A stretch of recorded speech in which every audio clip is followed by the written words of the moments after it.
Welcome to Scary and Creepy Stuff, a podcast dedicated to everything that is scary and or creepy. I'm your host, the Raven Guy. Sit or lay down, make yourself at home, get a beverage of choice, and just relax as we dive into the world of scary and creepy stuff.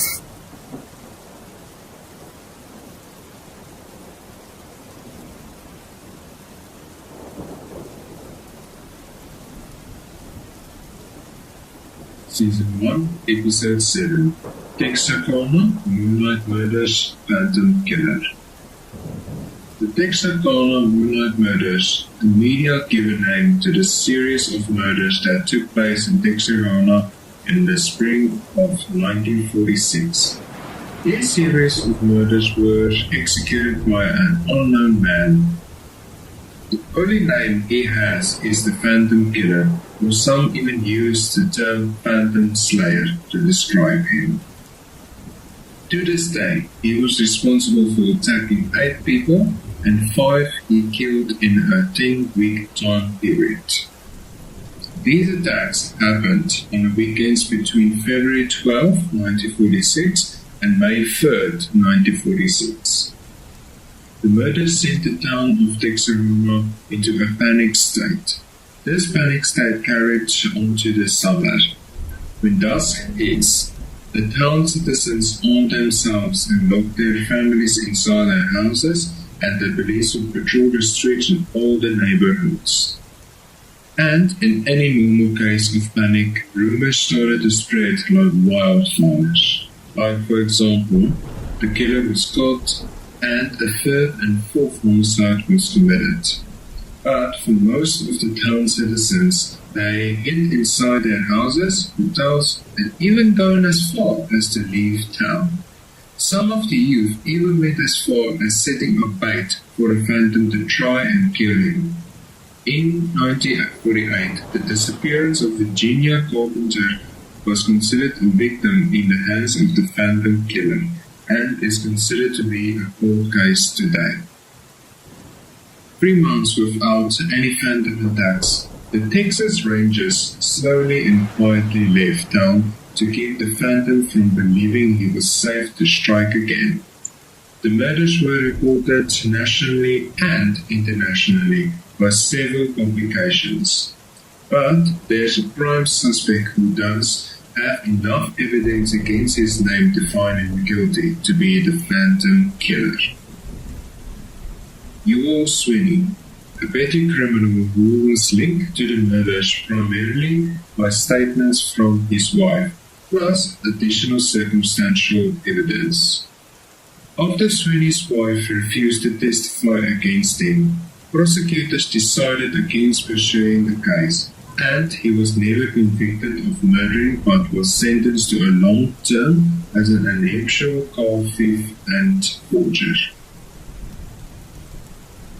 2 of the lead investigators in the case, however, believed him to be guilty, and the 2014 book, The Phantom Killer, Unlocking the Mystery of the Texarkana Serial Murders by Dr. James Presley, also points to Sweeney as the culprit of all 5 attacks.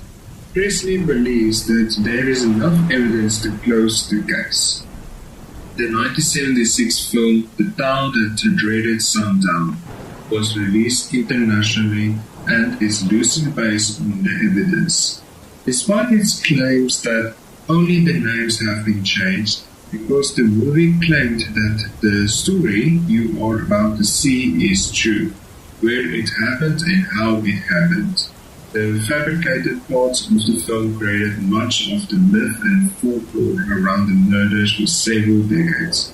The 1976 film spoiled the 2014 retelling.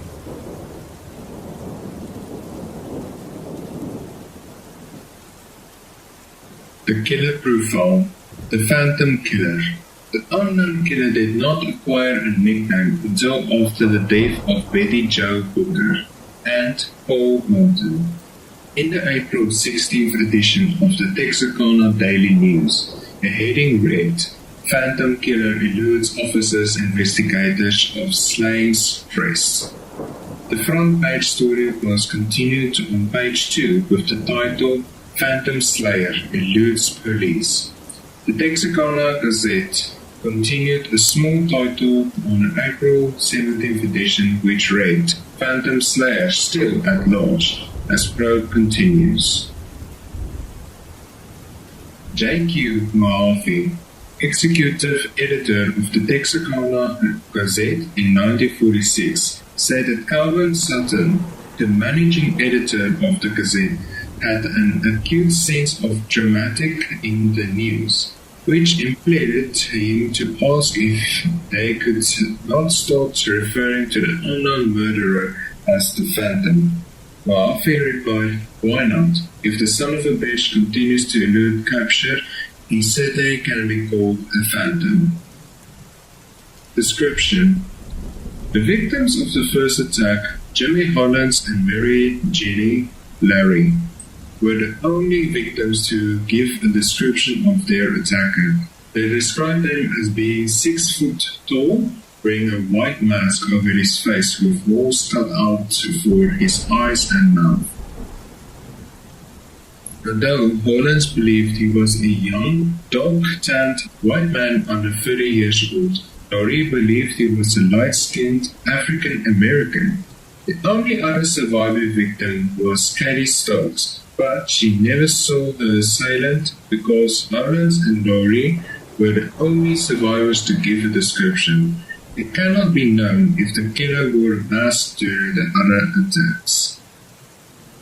The modus operandi established for the killer was that he attacked young couples in empty or private areas just outside city limits using a .32 caliber gun. Although the caliber used in the Stokes murder were a .22, a .32 was still believed by the majority of lawmen to have been used by the Phantom. He always attacked on the weekend, usually 3 weeks apart, and always late at night. February 22, 1946. First attack.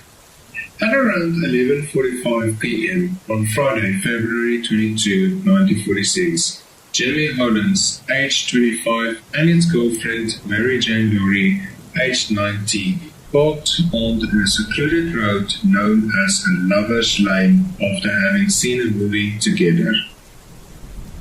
The area was approximately 50 meters off Robertson's Road on an unpaved street, about 100 yards from the last row of city homes.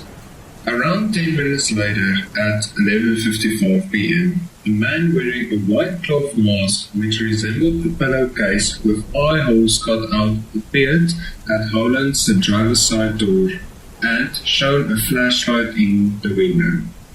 Unsure if it was a prank, Hollins told him he had the wrong person, to which the man responded, "I don't want to kill you, fellow, so do what I say."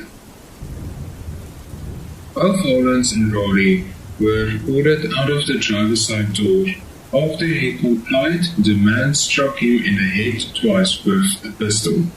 Laurie later told the investigators that the noise was so loud that she initially thought Hollins was being shot, when it had actually been his skull fracturing. Thinking that the assailant wanted to rob them, Laurie showed him Hollins' wallet to prove he had no money, after which she was struck with a blunt object. The assailant ordered her to stand, and when she did, told her to run. Initially she tried to flee towards a ditch, but the assailant ordered her to run in a different direction up the road. Laurie spotted an old car parked off the road, but found it empty, and was again confronted by the attacker, who asked her why she was running. When she responded that he had told her to do so, he called her a liar before knocking her down and sexually assaulting her with the barrel of his gun. After the assault, Laurie fled on foot, running a half a mile to a nearby house. Laurie was able to awaken the residents of the house and phone the police. Meanwhile, Hollins had regained consciousness, and managed to flag down a passerby on Richmond Road. The motorist left Collins at the scene and drove to a nearby funeral home where he was able to call the police. Within 30 minutes, Bowie County Sheriff W.H. Presley, also known as Bill, and their 3 officers arrived at the scene of the attack, but the assailant had already left. They found Holland's pants 100 yards away from the parked car. Laurie was hospitalized overnight for a minor head wound, and Holland was hospitalized for several days to recover from multiple skull fractures. But both survived the attack. Holland and Rowley gave conflicting reports to law enforcement as to what the attacker looked like. Laurie claimed the man was wearing a white bag over his head with cutouts for eyes and mouth, and that she could see under the mask that was apparently African American. Others alternately claimed the man was white and around 30 years old, but considered he could not distinguish his features as he had been blinded with a flashlight. Both agreed that the assailant was around 1.8 meters tall. Law enforcement repeatedly challenged Laurie's account and believed she and Hollins knew the identity of their attacker and was covering for him.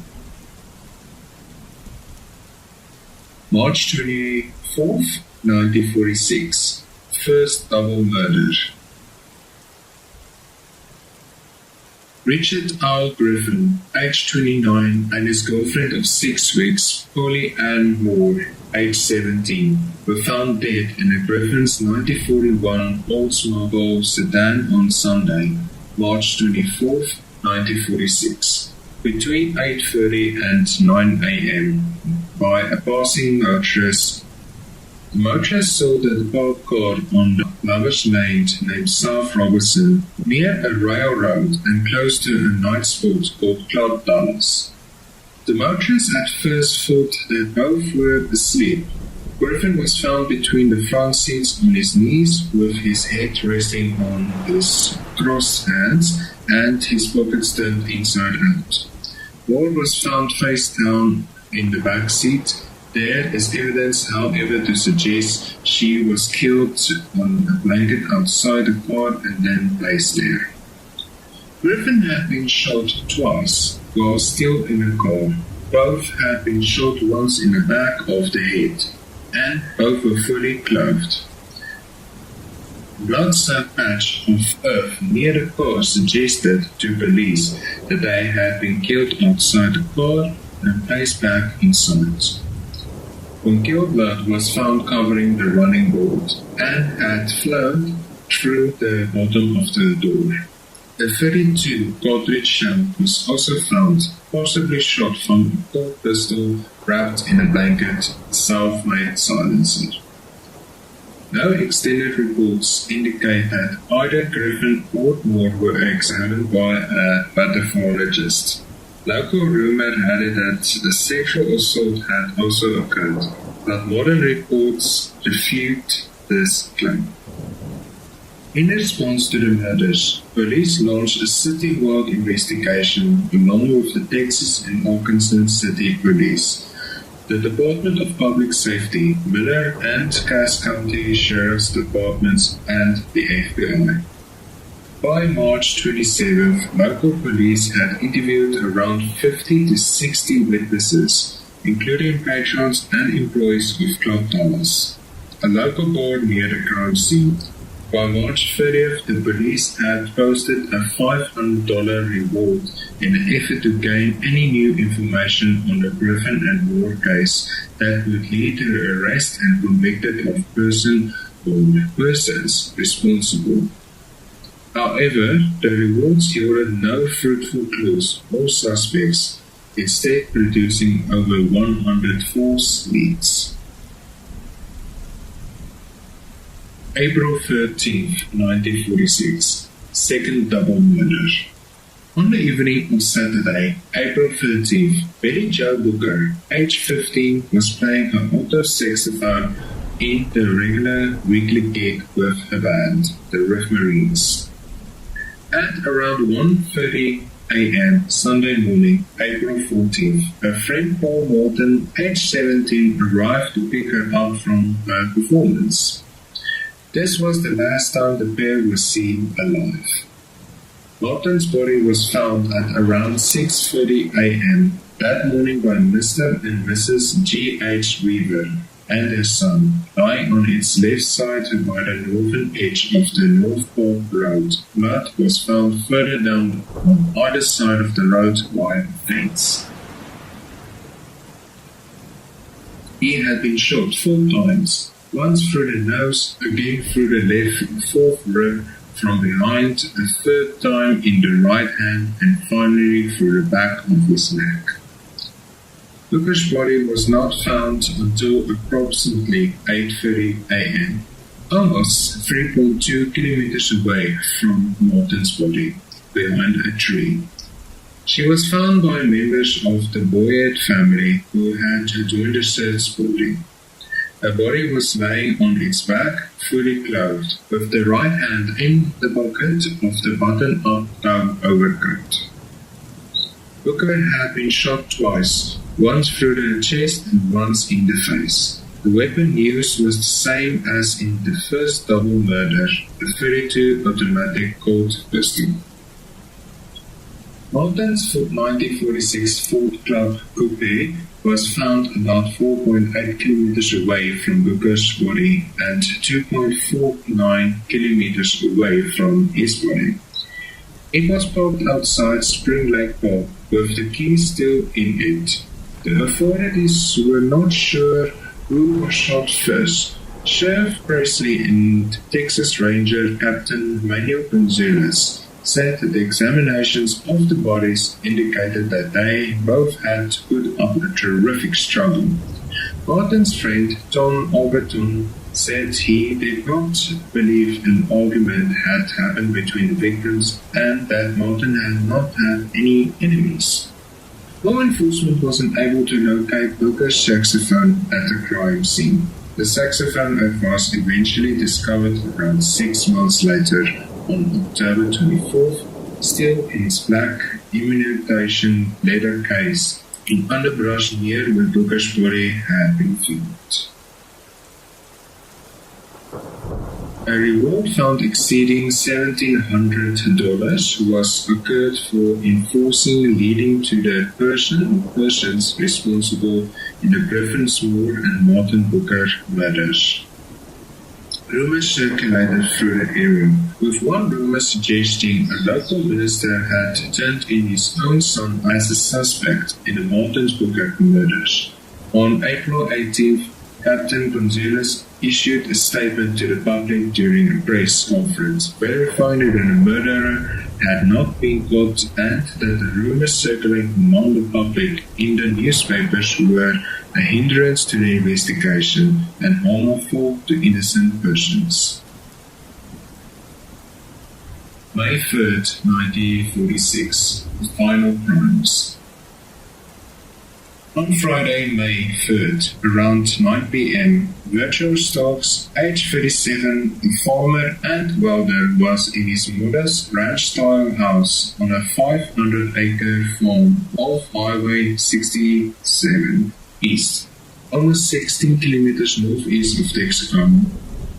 He turned on his favorite weekly radio show, and his wife, Katie, age 37, gave him a heating pad for his sore back. He sat in his armchair in the sitting room, which was just off the kitchen and the bedroom. While Katie was in her bedroom, laying on the bed in her nightgown, she heard something from the backyard and asked Virgil to turn down the radio.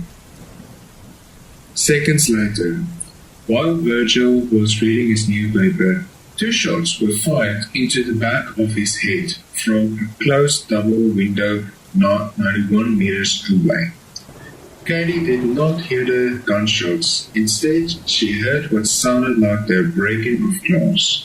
She thought Virgil had dropped something and went to see what happened. As she entered the doorway to the living room, she saw Virgil stand up and then suddenly slumped down back into his chair. She saw blood, then ran to him and lifted up his head. When she realized he was dead, she ran to the phone to call the police. She rang the wall-pranked phone 2 times before being shot twice in the face from the same window. One bullet entered her right cheek and exited behind her left ear. The other went in just below her lip, breaking her jaw and splattering out several teeth before lodging under her tongue. She dropped to her knees and soon managed to get back up on her feet. She ran to get a pistol from the living room, but was blinded by her own blood. She heard the killer tearing loose the rusted screen wire on the back porch. She thought she was going to be killed, so she stumbled towards her bedroom near the front of the house to leave a note. Meanwhile, the killer ran to the back of the house and made his way up the steps and into the side-screened porch through the back screen door. She had the killer coming through the kitchen window, so she turned around and ran through the dining room, through the bedroom, down a hallway, through another bedroom, and then into the living room and out the front door, leaving behind a virtual river of blood and teeth throughout the house and across the street. Barefoot and still in a blood-soaked nightgown, she ran across the street to her sister and brother-in-law's house. But no one was home. She ran 50 yards more to A.V. Parker's house. Parker answered her call for help. She gasped, "Virgil's dead," then collapsed. Parker shot a rifle in the air to summon another neighbor, Elmer Taylor. Parker called Taylor to bring his car because Mr. and Mrs. Stokes had been shot. Taylor, along with Mr. and Mrs. Porter and their baby, rode with Mrs. Strach to Miller County Health Unit. Mrs. Stokes gave Mr. Taylor, the driver, one of her teeth with a gold filling. She was in a semi-conscious state, slumping forward on the front seat. Although she lost considerable amount of blood, she showed no signs of going into shock and her heart rate remained normal. Miller County Sheriff W.E. Davis had become head of the investigation, questioned Mrs. Stokes in the operating crew. The news was printed in the front page the next morning, Saturday, May 4th, reading: Murder Rock City again, father slain, wife wounded. 4 days later, Sheriff Davis talked with Mrs. Stokes again at the hospital. Mrs. Stokes discounted the circulating rumor that Virgil had had a car outside their home several nights in a row and feared of being killed. The aftermath. The consternation of panic caused by the murders lasted throughout the summer, eventually fading away 3 months later. The Texas Rangers left Texarkana in October without letting anyone know, in order to keep the killer from attempting another attack. In May 1946, a man was found on the Kansas City Southern Railroad tracks north of Texarkana, near Ogden, Arkansas, lying face down. It was later discovered that the man allegedly killed with a sharp object before placed on the tracks. Earl McSadden, the man, was widely believed to either be the phantom who finally committed suicide or the latter's final victim.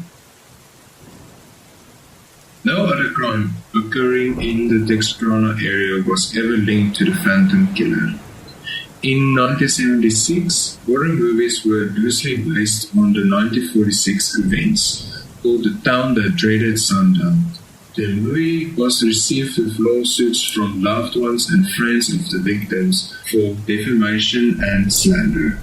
A remake of the latter was released in 2014 with the same title, but featuring a new fictionalized spree, taking elements from the Earl McSally's death. Every October near Halloween, the movie is the last shown during the event, Movies in the Park, which takes place in Texarkana.